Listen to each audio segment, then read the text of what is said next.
smelling ja Sibahol Sibahol มักแพงมักเขือมักเพชรมักข้าว okay yeah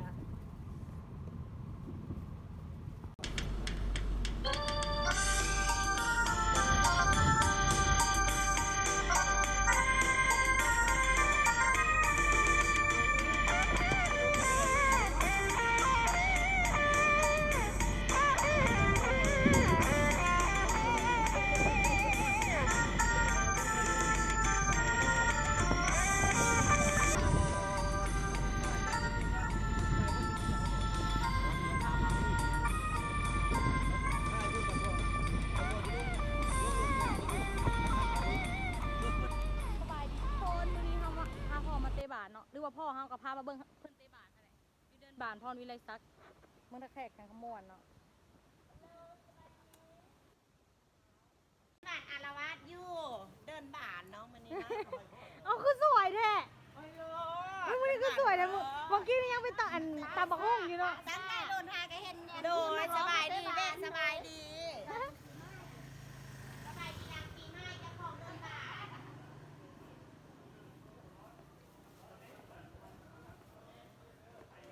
มื้อนี้พาพ่อเขามาเตะบาสเนาะ สบายดีสบายดีอันทีม พวกเขาเหลือเนาะได้เตะบาสจากโควิดเหลือเขาเหลือ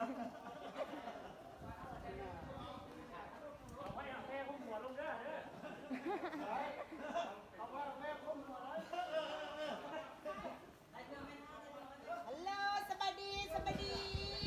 ฮัลโหลทีมงานนกเขาฮัลโหล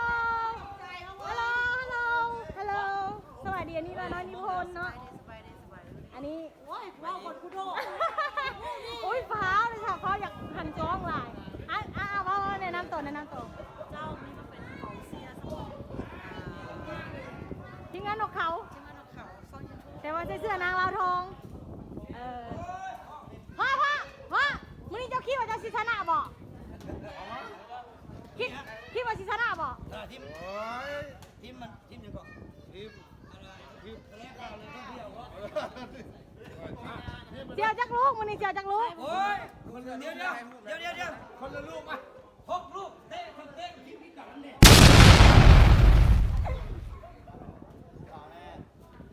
คนละลูกว่ะกูไม่กันเอาว่ะดูว่ะคนละลูกเลยวัน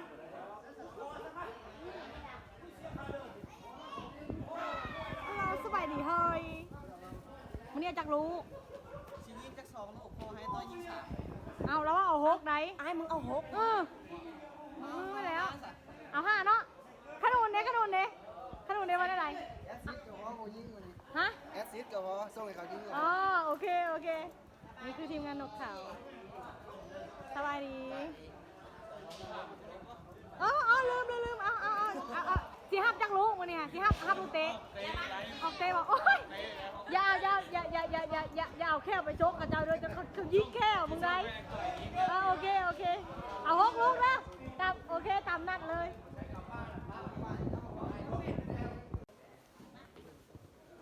เอามา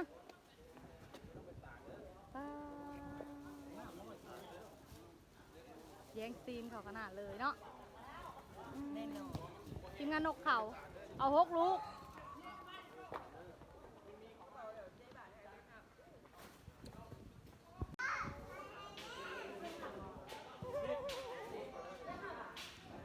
กองเชียร์นะกองเสื้อทีมกองเชียร์นางลาวทอง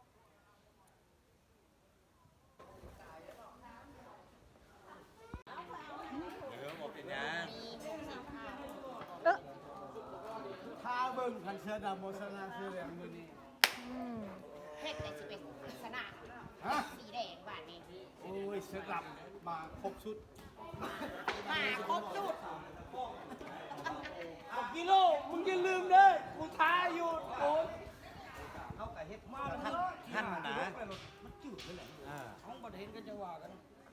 ฮะไอ้เสื้อดำคือบ่มีคนอ่ะกิโลลูกสี่โคตรวันสี่โคตรคนละฝ่ายเนาะเดี๋ยวฟังยังไม่บอก ขอบใจสายขวัญที่มึงคือมีแต่สี่พินหน้าขอบใจสายขวัญที่เป็นเสี่ยวกันมาหลายปีบ่ได้เสีย อันนี้เสี่ยวมุ่นเลย บ่ได้เสียใจที่เป็นหน้าที่เป็นเสี่ยวกันมาหลายปีนี่ขอบใจ เสื้อดำไม่มีแต่สี่ค ที่ น มาเตะกับทีมตัว บ่ได้ว่าตัวเราคนละนี้เสี่ยวมุ่น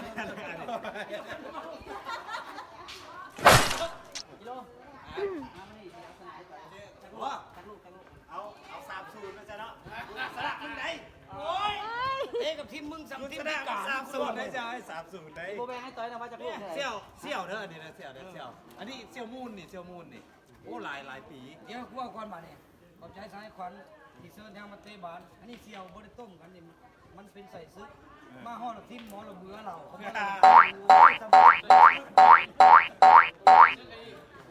อก จริงของท่าน เสี่ยวมุ่นนี่เราลูกของผมแท้มีบอกได้บอก เอาไหมพอไหมดู ขายเจ้าอะไรเจ้าอะไร มึงบางตอนมาทำอีตัวเซียนตัวซีเต้5รู้วันนี้ตัวเปลี่ยนใจแล้ว ก็บอกว่ามาแล้วกินเปลี่ยนใจแล้ว มันเป็นอะไรก็เปลี่ยนใจ เดินมาโอเค เดินมาโอเคบ่ โคตรหรอกขี้โม่โคตร สองกับเก้าไปเชียนเลยดิฮะเห็นหรอ ยิงเข่าแล้วจะเอาไข่ไปด้วยนะ อันต่อให้ท่านร้อนโดยกันด้วยก่อนย่ายอมรับความจริงเด้อข้าชั่วโมงมันบอกเข้าเดี๋ยวจะไปโทษโรนัลโดเด้อเวลามันเตะเด้อ โคตรโรนโดแล้ว บ่ได้เลยตบตัวนี้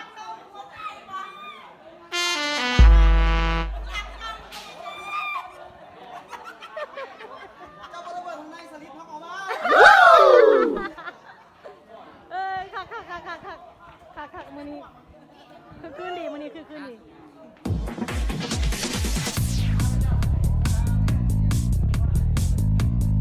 เอ้าตอนร้านนี่ดูละฮุกเลยจ้ะตอนร้านที่ดูละฮุกไม่ไม่สอนเนี่ยอยู่ในหนังจีนเนี่ยวะ ยี่ในหนังจีนลูก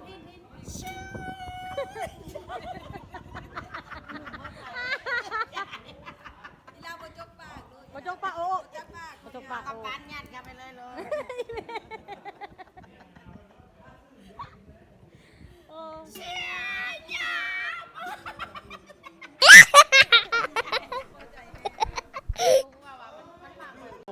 แม่นอะไร รักแหล่เสี่ยวกูรักให้ร้องเพลงให้ไหนกูต้องรู้ไหนตัวร้องเพลงดอกกูร้อยเลยเสี่ยว ผู้สูบยาก่อนจะไปจากไหนไปถ่าย ซื้อมาอีกได้โอ้ยมาอีก โอ้ย ก็รวมเดี๋ยวที่เขาเตะเลย เขาเตะหามุกปลาย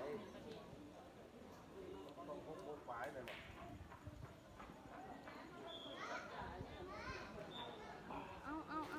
เอาอีกไหม ใช่ปะ ยาวไปแล้วนี่ จะว่าอย่างไรเติร์ดเลย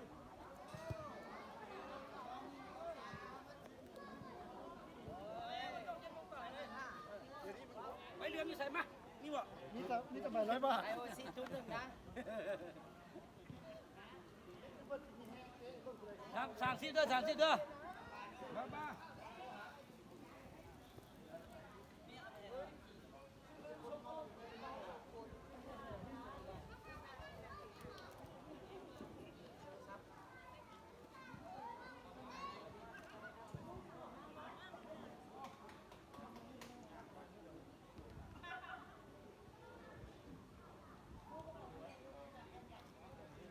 เอากล้องเจอกล้อง อันนี้น้องคอยเพลินเนาะ อันนี้ เสียคือกัน อันอาลาน้อยนิพนธ์เนาะกองเชียร์คือกัน ต้องขึ้นน้ำหนาวอ่ะวะ อันนี้ยายหวานเนาะขาเสียติดขอบสนามเนาะข้อนี่ขอบนี่ขาเสียอ๋อติดขอบสนาม อายุเสียลุงช้อย ลุงชายโซ่ลุงชายโซ่ลุงชายโซ่ สู้แต่ตอนยังพันได้ลงแล้ว เ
รวมทางรถทางหน้าสีแดง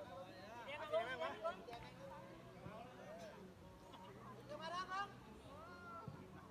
ไปอุโมงค์นั่นก่อนสีแดงนั่งรถสีแดงนั่งรถตัวสีแดงไปอีกแล้วตัวเดินทางหลังตัวเดินสาวเด้อ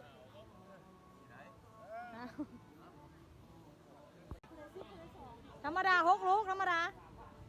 สองแรงสองสี่แรงสี่พอแล้ว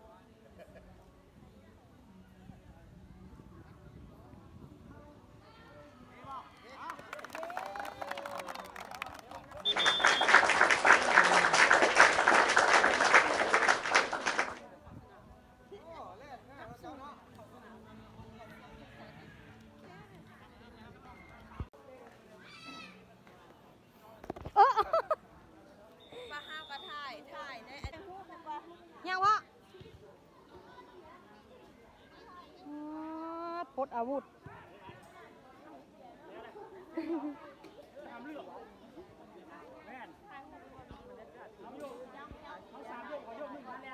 ยับมาทางลูกเอายับเขาหนินะ อ๋อ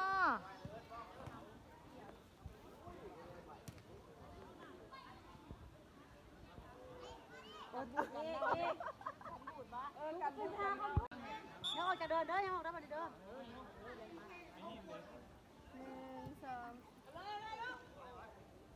กันบูดแล้ว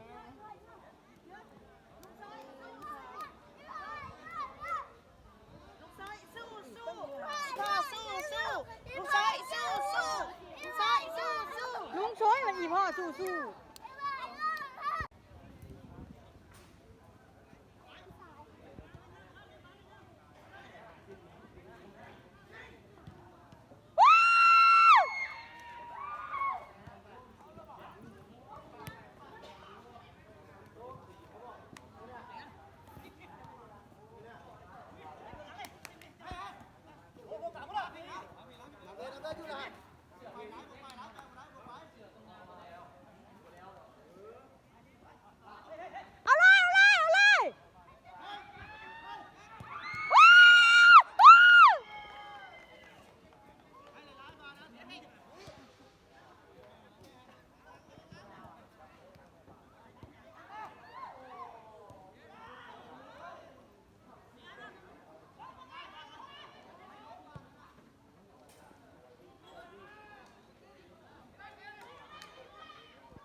เอาเลย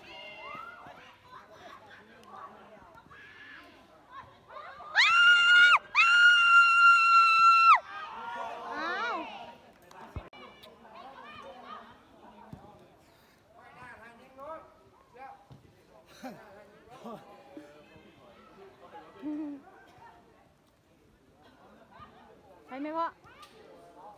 ไปไหมเอา6 ลูกเด้อ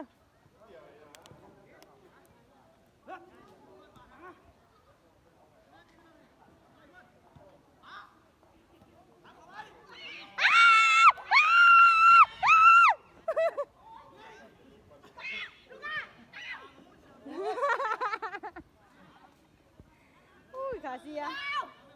โอ้ตายแล้ว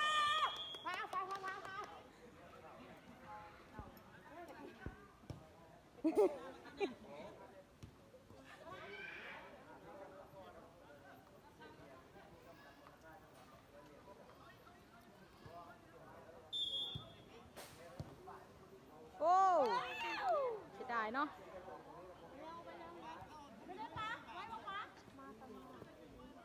มา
เลยแท่งเสียพ่อพนะ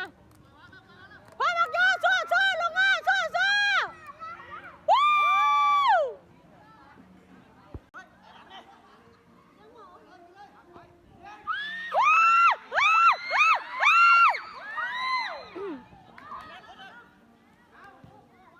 แน่นอนลูกนี้เข้าแน่นอนอ้าวเข้าแล้วเข้าทางเข้าแล้วเอา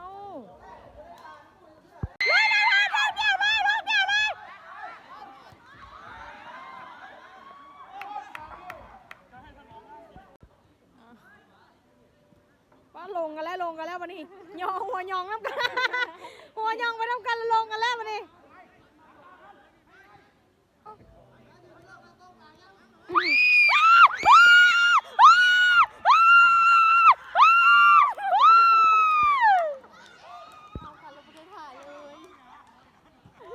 เอาอีกแล้วเราผู้ให้ประตูวันนี้เสียงบอกเข้าของเราอีกแล้ว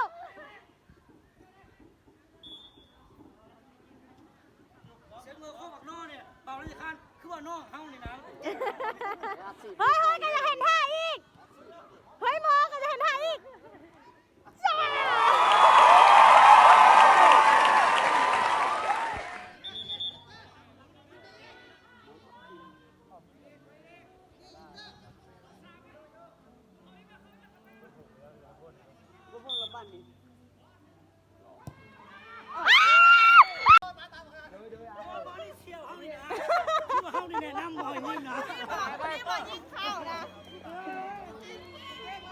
เป็นนาทีแล้ว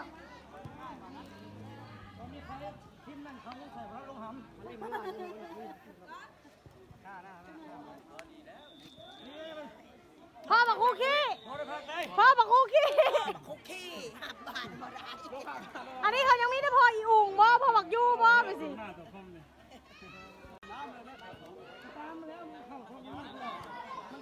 เฮ้ยยอมตีนมันเบิ่มยอมตีน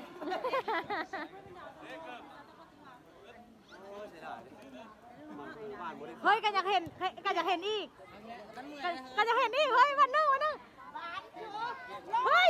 จ้ากันมากลายเฮ้ยท่านี้กันมากลายอะไรนี่ยังนี่คือยังพาสะพายเนาะ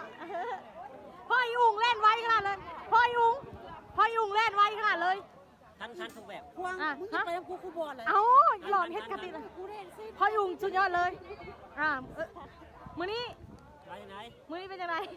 เป็นยังไงเมื่อยบ่ บ่เมื่อย เอาเจ้าประตูมื้อนี้ได้เจ้าประตูแล้ว มาหาจ้ะ ได้เจ้าประตูแล้วตอนนี้ 1 2 1 โอเคเล่นหันกระดาษเลย เพราะเจ้าท่ายทอดอันวีซ่าให้พ่องามกับบักเชียงมือเบิร์ดแลนด์บอกท่ายทอดในเบิร์ดเลยเนาะไม่แต่เกิบยังเอาให้เขาไง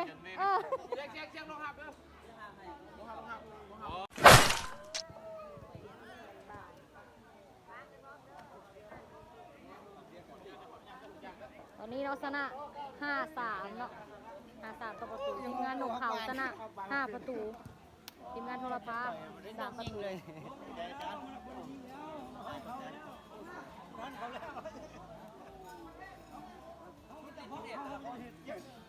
ได้พ่อบอกฮูขี้ทำประตูได้1 ประตูเนาะ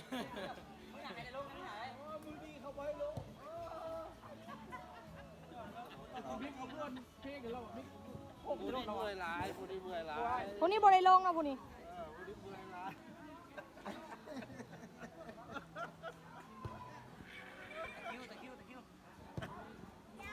ปฐมพยาบาลขั้นต้น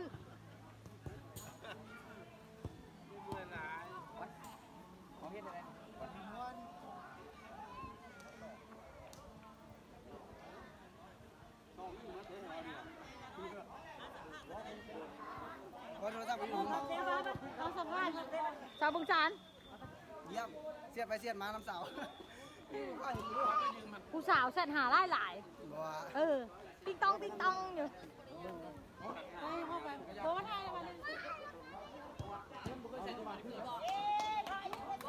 เฮ้ยเป็นอะไรมื้อนี้5 ประตูคือว้าเลยเนาะ5 ประตูเนาะรุดขั้นหมายใจอีกพ่อประตูหนึ่ง แอดซิดลุงหนึง แอดซินไม่อยากคือแอดซิน ส่งหนึ่ง โอเค เราไปทางกินกันเป็นเท่ากันไหน อันเดือดเกิบยังเกาะ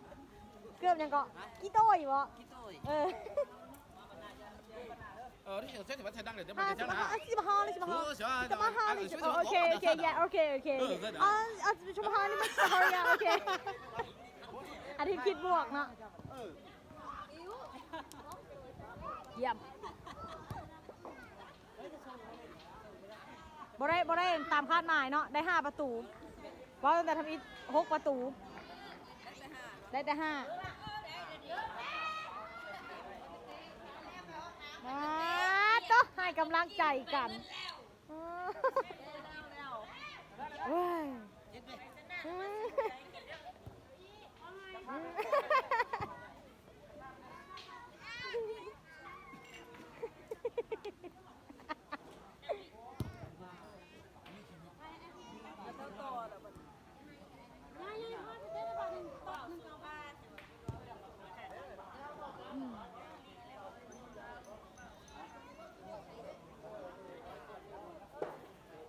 เป็นอะไรคุณจะงา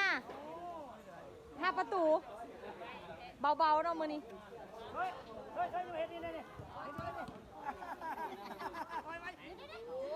อยากเตะบาสหลาย ผ่านบ่ผ่านแล้วก็ดีผ่าน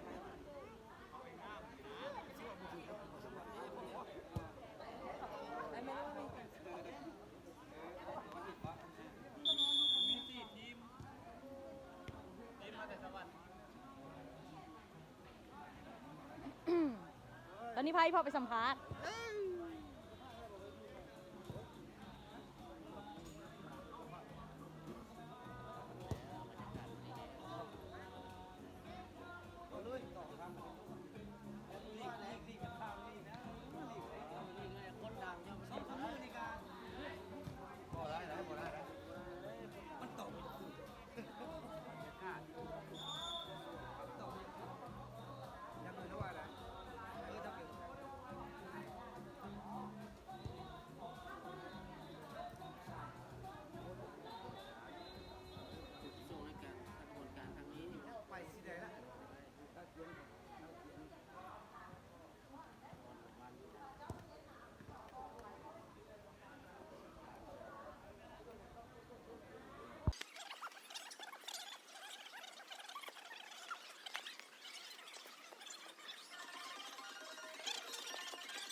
เขาสัมภาษณ์พวกกรุงเทพสัมภาษณ์เขาดิเขาหอกไปถามคำต่อคำแต่เขาชิวเลย อันนั้นมันขาดต๊อบ